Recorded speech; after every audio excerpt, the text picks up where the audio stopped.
Hi everyone, it's Jerry. I have an instructive game to share with you from round 3 of Uzchess Cup 2025. This was played on June 21st. On the white end, Nodirbek Abdusattorov playing against Rapport. Okay, the opening we have here in open Sicilian, classical. Bishop c4 is the Sozin Attack.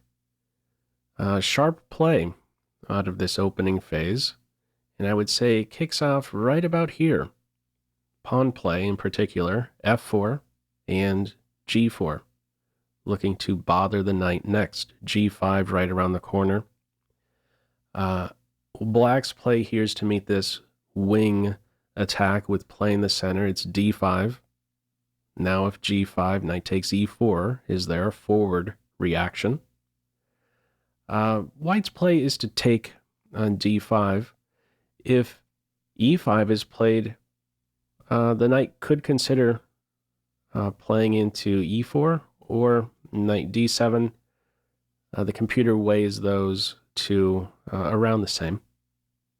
The response here, e takes d5, bishop b4, d takes e6, knight takes bishop. In this case, we're taking away from the center. Violating the general principle in this case. It's a sharp position, calculation type position. White wants, with this capture, the open C file. Looking forward to an eventual tempo against the black queen. And we see just that.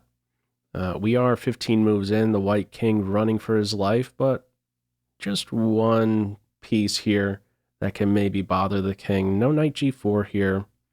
Knight check, there isn't a good follow-up after that. Things are cool here, it remains level, it'll stay that way for quite some time. Bishop takes on e6, knight for bishop exchange, rook c1, queen b2 check, and from here we see king f3. Now, if you block with the rook, you're asking for a little bit of trouble. The queen would officially be overloaded. You just gave the queen a second job. Knight takes g4 is there. Queen takes knight, queen captures rook is there with check, so not the time to block. The king takes a step up, so interesting position for sure. Queen still on board, king on f3. Is white in trouble? Not quite. Now, in this position, rook d8 is played. That's an only move. I wondered why that was the case. I mean, why not maybe go pawn hunting or secure your king and claim mine's safer and I'll get at your king a little bit later. Queens are still on board. There's an issue with these two moves. Let's see what the issues are. If queen captures pawn, queen d6 is very strong. This helps us understand why rook d8 is played, keeps the queen out of that square. And what is she doing from here? Prevents castles, targets e6. And if black collects another pawn holding on to this point, rook h to d1 is winning for white. This last move prevents a queen exchange, cuts out queen d5 pivot with a fork. And what's black doing about rook c7, mating ideas on e7? Big trouble here for black. The white rooks play, black rooks do not. Okay, well, what about just castling here? If queen d6 is such a strong move, let's just get the king away here to safety. Even if you drop this pawn, who cares? The king here, very exposed. The problem with castles, bishop d4 would be there. Rook c2 is also a move. I'm going to touch on bishop d4, give the queen two options in this case. Those options, queen captures a2, runs into rook a1, and the queen is officially out of squares. And if queen a3 here, bishop c5 will now land with a fork. The rook will fall next. So, what we have in the game after king f3, rook d8, queen c2 from here, black must exchange queens. If queen a3, there would follow bishop c5. queen a5. There's now rook h to e1. And what are you doing about e6? This bishop here preventing castling. This is a big problem here. I tested out the following. Let's say the king takes a step up, trying to secure this, maybe castle by hand. In this position, you could still take here on e6. Sharp continuation. If king captures rook, this will lead straight to mate, kicking off with queen e2 check. A couple different ways the king could go. I'll touch on one of them. If king f7, there's queen e7 check. King g8, queen e6 is mate. And if king g6, we'll have some fun here with the pawns and the bishop in some case. King h6, there is bishop e3 check, g5 block, queen captures knight, mate. And if king g5, there's queen captures pawn, queen check on h6, queen captures knight next for mate. Okay, my point, black should not, at this point right here, avoid the queen exchange. You have to exchange queens. That's what we see. And we're pulled into this ending here. Bishop versus knight battle ahead. Okay, knight d5, rook activated, black castled.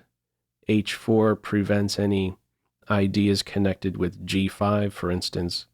Maybe knight captures f4, followed up with g5 exploiting the pinned bishop. That's ruled out. Offer of rook exchange, one pair of rooks off. Bishop takes a step up. e6 now a target, king there to secure it.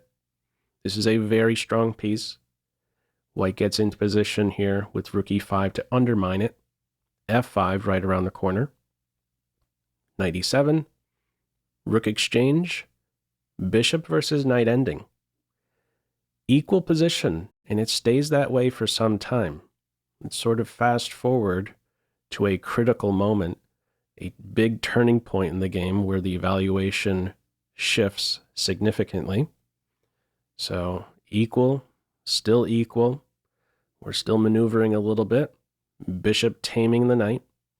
And it is right about here in this position after bishop c3 where we see in this position black now blunders, plays a5.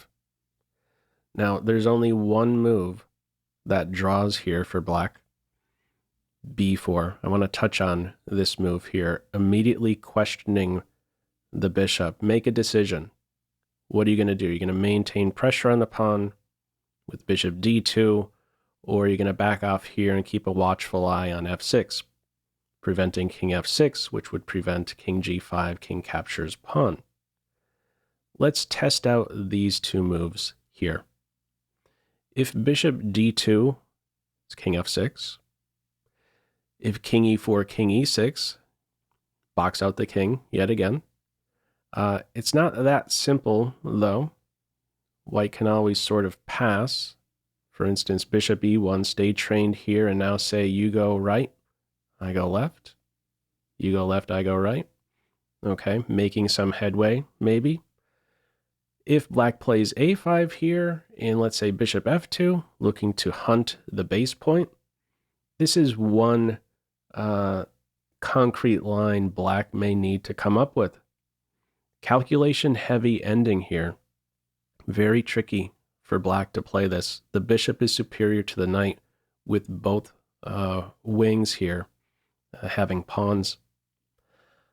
Black may have to find a move like this, a path, knight e7, bishop b6, knight d5, and then rely on this trick here on c3 with a fork, collecting the a2 pawn just in time to secure that b4 pawn for at least a little bit. This is considered a draw.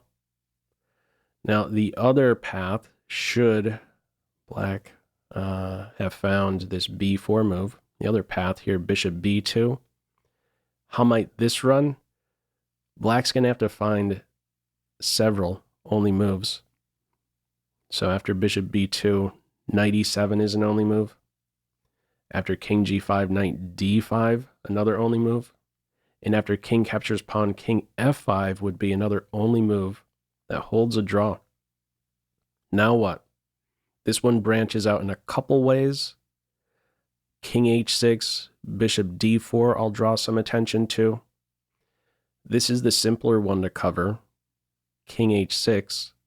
King h6 can be met with king g4, and this pawn will be won shortly. It cannot be defended on h4. If you play h5, it'll be won shortly with knight f4, knight captures pawn.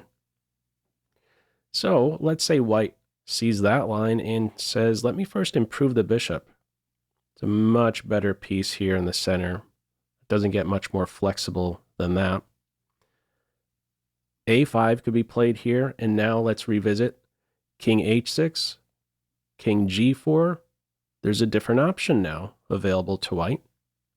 Okay, h5, we go with knight f4, knight captures pawn. This different option in this position with the bishop on d4 rather than b2, bishop f2. It says you could play knight c4 here, and maybe, if the timing is right, collect this pawn. The other detail is that if white tries to run forward with the pawn, h5 or even king g6 here, I'll put on king g6. In both of these cases, h5, king g6, the knight will return to d5 and be in a spot to track this pawn. So h5 here, knight f4 hits with a fork. h5 is won. Time-sensitive variations here for black. Okay, how it is played in this game, black does not find this only move. Runs with a5. Now, one of the things black is not concerned about when playing a5 is this idea, oh, is this pawn going to now be fixed on a dark square and forever be a target for this bishop? What am I talking about? Black is not concerned about a4 here. If a4 is played, black has a very simple approach to draw. Black would exchange on a4 and remove the scarier white pawn. The scarier white pawn is this one here, because its promotion square can be controlled by the bishop. The drawing method here is to sacrifice the knight for this pawn, put this king in this corner, and white cannot win. White would have the wrong colored bishop. Okay, so black's not worried about a4. We have in this position king g5. From here, a4. Pop quiz. How would you respond here? Feel free to pause the video. Okay, there is only one winning move here for white, and he finds it. b4. Now, your other options are to capture or sit. If you capture, we're in a similar situation here. The knight's going to sacrifice itself for the pawn, and the king will be able to blockade, get to that corner square. It will be a draw. Okay. Why not maybe just sit? If, this rook pawn isn't really of any great value to us as white, let's still just keep the knight pawn around. That's not going to be good enough for white to win. It's important for white to maintain both queenside pawns. Let's see why. Suppose white captures h5 straight away, allows a set of pawns to be exchanged. The issue, there's b4, bishop kicked somewhere.